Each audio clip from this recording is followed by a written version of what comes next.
وہ شکل سے شریف گھر کی بیٹی لگ رہی تھی۔ میں پاس گیا، میرے قریب ہو کر بولی، چلو گے صاحب؟ میں نے پوچھا، کتنے پیسے لوگی؟ کہنے لگی، آپ کتنے دیں گے؟ میں نے اس کی نیلی سی آنکھوں میں جھانک کر دیکھا، وہ بے بس سی تھی۔ میں نے بولا، آؤ کار میں بیٹھو۔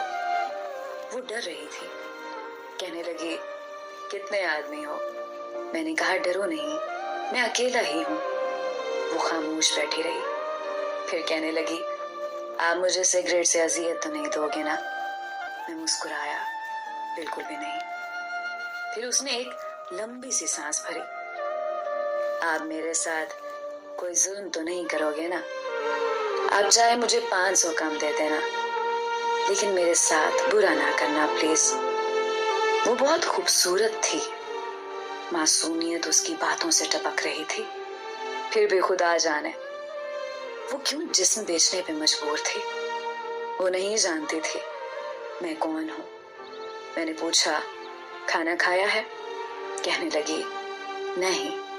میں نے ہوٹل کے سامنے کار روکی، ہوٹل والا مجھے جانتا تھا۔ اس نے جلدی سے کھانا پیک کیا، مجھے دیا۔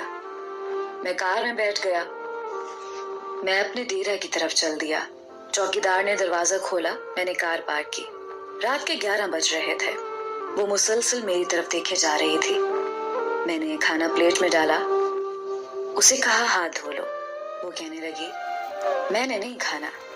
میں نے پیار سے کہا، ڈرو نہیں، کچھ نہیں ہوگا۔ وہ ہاتھ دھو کر آئی، میرے سامنے کرسی پہ بیٹھ گئی اور کھانا کھانے لگی۔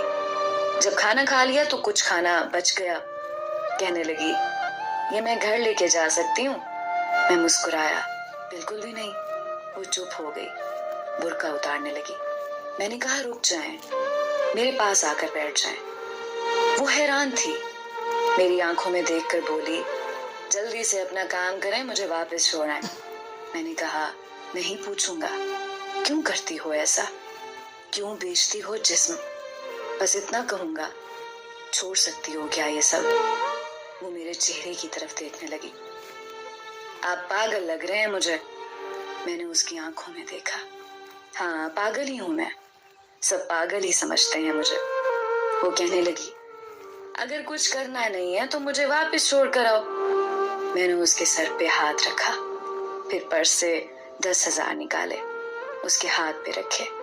وہ حیران تھی، کہنے لگی، میں نے نہیں لینے، آپ کیوں دے رہے ہیں یہ پیسے مجھے؟ میں نے اس کے چہرے پہ ایک تھکن محسوس کی تھی، وہ اپنے آنسو رو کے بیٹھی تھی، بار بار کہہ رہی تھی، مجھے واپس چھوڑ کر آؤ، مجھے ڈر لگ رہا ہے۔ میں نے اسے یقین دلایا، ڈرنے کی کوئی بات نہیں ہے۔ اچھا بتاؤ نا، بہت درد دیا زندگی نے؟ یہ سننا تھا۔ اس کی آنکھیں نم ہو گئی تھیں، جیسے کوئی قیامت گر گئی ہو اس پہ۔ میں سمجھ چکا تھا، کوئی بہت بڑا درد لیے گھوم رہی ہے۔ دروازہ کھولا، کانپتی آواز میں بولی، مجھے چھوڑ کر آؤ واپس۔ میں نے اسے بیٹھنے کا کہا، بتایا، میرا نام مصطفیٰ ہے، ڈرو نہیں، خود کو محفوظ سمجھو۔